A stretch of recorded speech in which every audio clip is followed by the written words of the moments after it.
மயிலாடுதுறை மாவட்டத்தில் முன்பட்ட குறுவை சாகுபடி செய்யும் பணியில் விவசாயிகள் மும்முரமாக ஈடுபட்டுள்ளனர். ஜூன் 12ஆம் தேதி மேட்டூர் அணையில் இருந்து குறுவை சாகுபடிக்காக தண்ணீர் திறந்துவிடப்பட உள்ளது. இந்த நிலையில் மயிலாடுதுறை, குத்தாலம், தரங்கம்பாடி மற்றும் சீர்காழி ஆகிய இடங்களில் உள்ள விவசாயிகள் வயலில் டிராக்டரை கொண்டு உழுதும் நாற்றங்காலை நடவு செய்தும் வருகின்றனர்.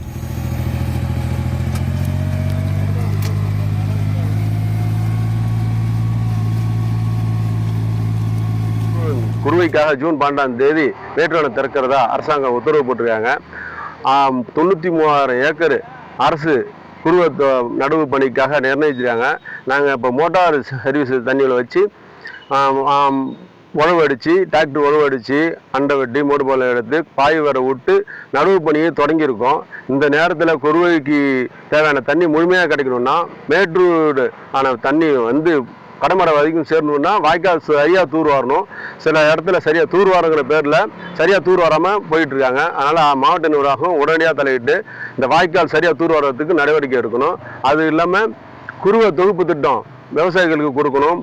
ஒரு குறுவை தொகுப்பு திட்டம் கொடுத்தா தான் நாங்கள் வந்து நடவு பண்ணி இதுமாதிரி நடுறதுக்கு எங்களுக்கு உதவியாக இருக்கும். அதேமாதிரி போன சம்பாவுக்கு பார்த்திங்கன்னா பாதிப்பு ஏற்பட்டு மழை வெள்ளத்தால் ஏகப்பட்ட விவசாயிகள்லாம் நஷ்டம் இருந்தோம்.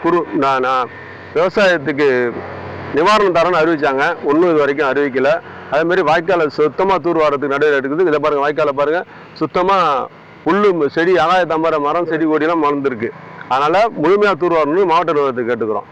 தூர் வாரும் பணியை அரசு அதிகாரிகள் கிட்ட இருந்து பார்வையிட்டு அரசுக்கு முழுமையாக தூர் வாரியதாக தெரிவிக்கணும். முழுமையாக தூர் வாங்கினதுக்கு அப்புறம் தெரிவிக்கணும்னு கேட்டுக்கிறேன். அப்போதான் வரும் எதிர்வரும் மழை காலங்களில் வாய்க்கால் தூர் வரனாதான் மழை காலங்களில் நாங்கள் தண்ணியை வடிகட்டுறதுக்கும் வெள்ள பாய்ப்புலேருந்து பாதுகாக்கிறதுக்கும் ஒரு துணையாக இருக்கும்னு மாவட்ட நிர்வாகத்துக்கு சொல்லிக்கிறோம். வர்ற தண்ணியை வந்து எங்களுக்கு முறை வைக்காமல் கடமடை பகுதி வரைக்கும் வந்து சேர்ற வரைக்கும் முறை வைக்காமல் தண்ணியை விடணும்னு மாவட்ட நிர்வாகத்துக்கு வேண்டுகோள் விடுக்கிறோம். செய்திகளை உடனுக்குடனும் துல்லியமாகவும் தெரிந்து கொள்ள சப்ஸ்கிரைப் பண்ணுங்க.